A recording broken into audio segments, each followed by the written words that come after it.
Assalamualaikum warahmatullahi wabarakatuh.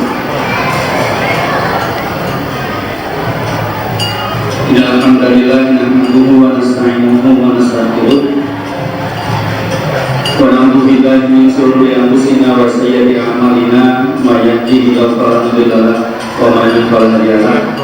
Asyhadu an la ilaha illallah wahdahu la syarika lahu wa asyhadu anna Muhammadan abduhu wa rasuluh. Allahumma shalli wa sallim ala nabiyyina Muhammadin wa ala alihi wa sahbihi ajmain wa ba'du. Usikum wa nafsi billahi faqad faza mu'minuna muttaqun. Para peserta dalam menanggahan yang dilakukan Allah SWT, alhamdulillah kita sampai ke sesi kedua. Sebenarnya saya mendapatkan amanah untuk menyampaikan dua sesi kedua dan ketiga, mudah-mudahan cukup waktunya. Kalau tadi Mas Burhan sudah menyampaikan tentang yang manis-manis tentang pernikahan, semuanya jadi pengen segera menikah setelah pulang dari sini, dan siapapun itu. Saya sekarang hadir yang pahit-pahitnya. Mungkin nanti kalau setelah sesi saya malah banyak yang batal menikah. Kenapa? Karena memang pada dasarnya menikah ini bukan urusan mudah. Dianggap mudah, sebenarnya dia mudah sekali. Buktinya saya masuk ke tahun 20 pernikahan dan tidak ada masalah apa-apa yang berlaku. Dianggap susah, nyatanya banyak yang sampai hari ini gagal memperbaiki rumah tangga mereka, minimal gagal menikmati suasana sakinah mawaddah warahmah itu.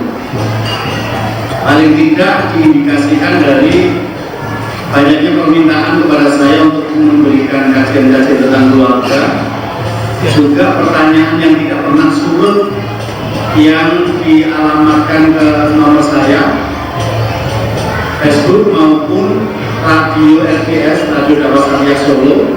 Setiap Jumat malam Kamis malam Jumat kita ada acara. Itu selama 2 tahun lebih belum pernah kosong dari pertanyaan. Pertanyaan rata-rata antara 70 sampai 100 setiap kali pertanyaan. Jadi kalau 2 tahun lebih saya bisa bayangkan sudah sekian ribu pertanyaan yang saya pernah diberikan kepada saya. Dan menariknya adalah ini radio Dakwah Syariah, bukan radio abal-abal. Isinya tidak tutup, bukan. Jadi radio Dakwah Syariah mendengar itu adalah orang yang suka dengan kegiatan dakwah. Itu saja ternyata pertanyaannya luar biasa banyak. Dan coba untuk itu saya akan membagi beberapa, nanti ada 2 slide saya. Yang pertama ini bekal-bekal pernikahan, dan yang kedua nanti adalah beberapa kiat untuk membuat rumah tangga kita menjadi lebih baik. Saya melihat lebih kepada ketidaksiapan ilmu di antara kita. Karena konsep umumnya adalah al-insanu aduwwu ma jahula, manusia adalah musuh dari kebodohannya. Jadi kalau selama ini kita mendengarkan hadis innamal a'malu binniyat, sesungguhnya amal tergantung niat, tapi niat itu tergantung ilmu, karena kita tidak akan meniatkan yang kita tidak tahu ilmunya. Seorang laki-laki yang tampan dan kaya tidak otomatis menjadi suami yang baik kalau dia tidak punya ilmu bagaimana menjadi suami yang baik. Dan seorang perempuan yang cantik cerita juga tidak otomatis jadi istri yang baik kalau dia tidak punya ilmu tentang hal itu. Sekitar 4-5 bulan yang lalu ada sepasang suami istri yang menunggu saya, baru menikah 5 bulan memutuskan untuk bercerai. Baru menikah 5 bulan. Padahal yang perempuan kalau dikatakan tidak cantik, bagi saya sangat cantik. Karena perempuan sebelum menikah disenangi 210 laki-laki. Saya tanya kepadanya, kok sudah sempat-sempatnya aku menghitung? Dia bilang itu yang bisa saya hitung. Yang tidak saya hitung lebih banyak lagi. Hanya saya tanya sama suaminya, betul istrimu sebelum nikah dengan kamu dicintai, disukai laki-laki 120 orang. Iya tak, disukai. Tapi kalau betul-betul jadi pacarnya cuma 2 orang. Tapi kalau yang suka sama istri sebanyak itu. Nah, ketika menikah itu mahalnya 58 gram emas berlian. Ketika menikah lebih dari 50% undangan adalah naik pesawat dan booking nginep di hotel. Dan yang mendekor ruangannya adalah asisten kepresidenan SBY. itu hanya dalam 5 bulan bisa bercerai. Jadi bukan itu. Oke. Yang pertama sebagai bekal pernikahan adalah yang namanya menikah itu adalah manajemen hati. Wa min ayatihi aqalakum min anfusikum azwajan litaskunu ilaiha. Ja'ala bainakum mawaddatan wa rahmah inna fi dzalika laayatin liqaumin yatafakkarun. Dan di antara tanda-tanda kekuasaan Allah adalah menciptakan kalian memiliki pasangan-pasangan, istri-istri, agar kalian merasa tentram kepadanya. Jadi substansi dari pernikahan yang baik adalah hati Anda merasa tentram dengan siapapun yang Anda pilih. Ini bukan soal tampan atau cantik, karena saya menemukan keluarga-keluarga yang tampan dan cantik tapi gagal. Ini bukan soal uangnya banyak atau sedikit, karena saya ketemu dengan laki-laki berpenghasilan 200 juta sebulan, itu akhirnya bercerai dengan istrinya. Saya bertemu dengan seorang pemuda, seorang bapak muda 36 tahunan, punya 70 sertifikat. Salah satu sertifikatnya tanah seluas 20 hektar. Itu pun berpikir untuk menceraikan istrinya. Ini bukan soal ditunggu di rumah atau ditinggal pergi. Karena saya ketemu dengan orang yang ditunggu suaminya di rumah malah bosan. Karena kalau mau apa-apa nggak punya uang. Saya juga ketemu dengan orang yang ditinggal pergi suaminya, pas mau pergi cari uang malah dicegah di tempat itu. Aku nggak butuh uang, aku butuh kamu menemani aku di rumah. Di rumah tangga seperti itu, apa yang jadi masalah bagi satu keluarga ternyata sama sekali bukan masalah bagi keluarga yang lain. Ini soal Anda merasa nyaman atau tidak. Nah, ini perlu saya sampaikan. Di sini ada hadisnya, inalkan apa kulibuah minta awal. Sesungguhnya perempuan itu diciptakan dari tulang rusuk yang bengkok. Artinya sahih mutafaqun alaih oleh Muslim. Jadi yang nanti akan Anda nikahi, yang Anda akan menjadikan sumber ketenangan hati itu adalah makhluk Allah yang diciptakan dari tulang rusuk yang bengkok.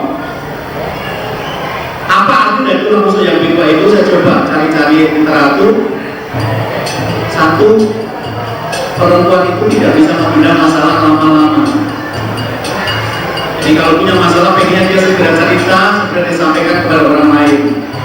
Jadi kalau ada perempuan-perempuan yang menceritakan masalah-masalah rumah tangga ke semua penjuru dunia, itu karena di rumah suaminya tidak menjadi pendengar yang baik bagi ceritanya itu. Jadi Anda pernah membaca kisah tentang laki-laki yang mengambil kotor, mau mengadukan istri yang cerewet, ternyata perempuan sedang mendengarkan kecerewetan istrinya. Maka salah satu arti dari asyiruna bil ma'ruf dan bergaulah secara patut dengan istri-istrimu artinya adalah taksisuron juz'an min waqtihi itu waktunya subiani, yaitu bagaimana seorang suami meluangkan sebagian waktunya untuk dihabiskan bersama keluarganya. Di dalam waktu 24 jam, yang tak 1 jam, tak 2 jam, tak 3 jam, itu adalah hak dari anak dan istri kita nantinya. Jadi tolong dalam 1 hari, 1 malam itu entah berapa menit, berapa jam Anda habiskan untuk keluarga. Nanti kalau kajian kita berlanjut akan sampai ke situ, tapi kan ini baru pembukaan, itu informasi awal. Jadi luangkan waktu untuk keluargamu, karena perempuan itu diciptakan dari tulang rusuk yang bengkok, cerewet. Kalau mereka di atas nggak biasa. Jadi kalau punya masalah itu nggak bisa nyimpen. Beberapa perempuan itu punya tas baru aja nggak bisa nyimpen. Kamu nggak tas saya baru cicilan pertama. Yang kedua, perempuan itu mudi, ganti hormon, ganti perasaan. Jadi pagi tadi kita berangkat dari rumah, amitanku baik-baik, di kanan, di kiri, pulang sudah beruntung. Ternyata siangnya waktu kita tinggal ke kantor dia kedatangan air, hormonnya langsung berubah.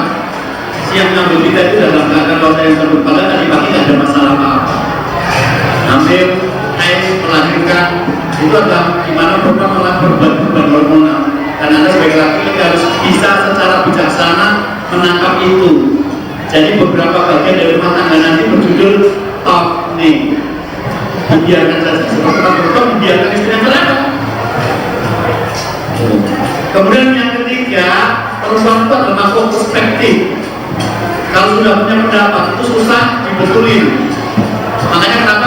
laki-laki perempuan yang beriman kepada Allah dan Rasulnya, karena yang betulin biarkan ayat Quran dan hadis Nabi atau ustadz yang senior. Jadi kalau Anda punya istri atau punya ibu perempuan, ibu Anda melihat calon mantunya itu mengatakan aku nggak suka, itu nanti meskipun sudah dikirim kado setiap hari dari pijitin, tetap saja bilang kemana-mana nggak suka.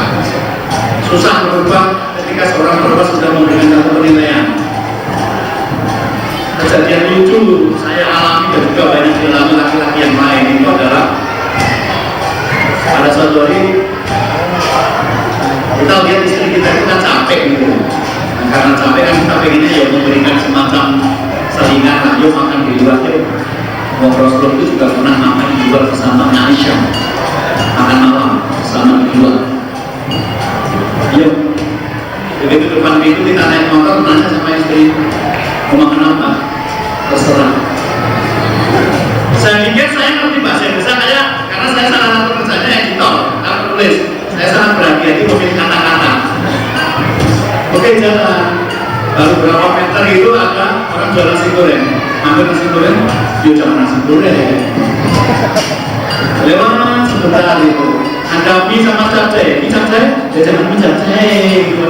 Ya kita tuh mikir, terserah nanti nopo. Muter-muter baliknya kesana lagi coba gitu loh. Jadi nanti tergantung ngomong itu yang diomong itu tidak seperti apa yang ada dalam hatinya. Anda harus siap-siap dengan kenyataan seperti itu. Oke. Nah, Anda akan mendapatkan ketentraman batin dengan makhluk seperti ini. Bayangkan betapa ribetnya. Coba 2, 3, 4 apalagi tambah pusingan. Yang pertama itu, ini adalah konsep tentang manajemen hati pernikahan itu, membuatnya merasa nyaman. Itu yang paling esensial. Beberapa laki-laki tidak mudeng ini mengira kalau uangnya banyak rumah tangga langsung bahagia atau tidak. Kemarin ada ibu datang menemui saya mengatakan, Ustaz, saya bosan dengan rumah tangga saya.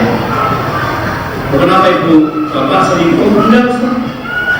Bapak ngasih nafkah? Enggak, ngasih nafkah. Bapak suka keluyuran? Tidak juga. Suami saya pun ibunya family man, selesai kerja langsung pulang. Tapi saya merasa ibu saya itu jenuh karena suami saya kalau pulang tidur. Saya sampai ngomong sama suami saya, kita itu sebenarnya suami istri atau teman kos gitu. Karena nggak pernah ngobrol. Saya bosan dari seperti itu. Saya ngisi bedah buku di Jakarta, pulang ada ibu di Jakarta mobil saya hampir 1 jam. Ustaz, saya mau bercerai dari suami. Bagaimana nasihat Ustaz? Kenapa suami Anda tidak tampan? Enggak, Ustaz, suami saya di atas rata-rata. Saya nggak tahu Ustaz termasuk bawah atau di atas. Di atas rata-rata. Kemudian, ibu, suaminya nggak ngasih nafkah. Alhamdulillah Ustaz, rezeki lancar. Suami saya kerja di satu instansi pemerintah, setiap bulan terimanya lebih. Suami ibu kurang beriman, enggak. Di kantornya juga ada masjid. Suami saya juga aktif ikut pengajian di masjid itu.